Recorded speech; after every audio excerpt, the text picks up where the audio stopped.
Blender for Noobs. Hello, this is Dan Nobles and welcome to another Blender for Noobs video. In this video, I'd like to talk about the top 5 biggest mistakes made by beginners in 3D modeling. Like when you're first starting out, these are probably the ones that you'll run into, and I'm definitely guilty of these as well. So let's start out with number 5. Number 5, not using image planes or reference images. Now, there's kind of mixed feelings on this. I'm going to say if you're doing a freestyle model, something that you're creating, out of your mind that really you can't use a background image for or image plane for, then I say go for it. If you're creating something unique like that, then there's no need to come up with image planes. Just let your creativity run wild.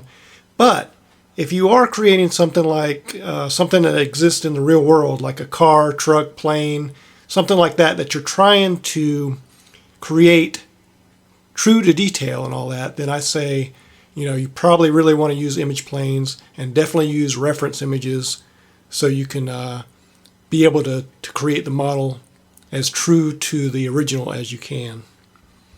So that's number 5. Number 4, modeling one big piece, or otherwise known as a seamless mesh. I'm definitely guilty of this. For some reason, when I was starting out and I see other beginners when they start out, something causes us to want to model our entire model as one piece. And I don't know what quite causes it, but I know for me, I felt like that was the way that it's supposed to be done. And not until really I started to understand and started to go that direction of not doing that. But I really didn't understand it until I took a tutorial on, I think it was blendercookie.com, on modeling the gyrocopter, which is, I'll show you guys what this is.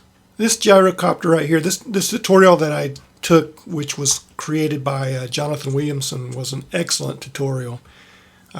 Really helped me a lot. And it really helped me to understand also that if you look at the different sections here, I'm just going to kind of move them around. That's a different section. That's a different section there. You can see the blades are separate in there. Grab this piece. That's a pretty big section, but it's a separate section. And in other words, you don't have to make this all one piece. Kind of obvious, I guess, for people who've done it for a while, but not so obvious to beginners. And the nice thing, or the reason that you might do this, is because not all of your pieces might have a subsurf in it, so you don't have to subsurf your entire model all the time, which creates even more and more geometry. It helps your model flow. It helps exporting because you can export different pieces if you need to. It helps with material, putting the materials on, the texture, all kinds of things.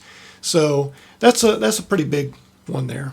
So you don't have to model in all one seamless mesh. So back to our list. Number 3, using subdivision surface as a fix-all. I'm going to say that the way this comes about is when you're working on your model and you see there's bumps in it or something, or problems with the mesh.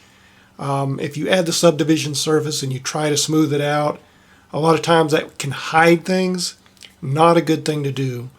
You want to make sure that your original mesh is solid and looks nice before you even jump to the subdivision surface.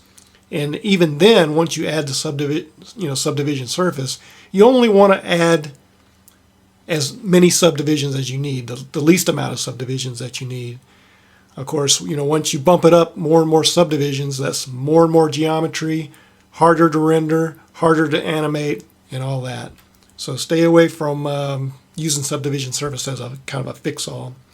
Number 2, ignoring topology, and this probably could even be as number 1 actually, but topology, as I mentioned in my last video, where I talked about the different problems and the ways that you can fix them, is definitely a big thing.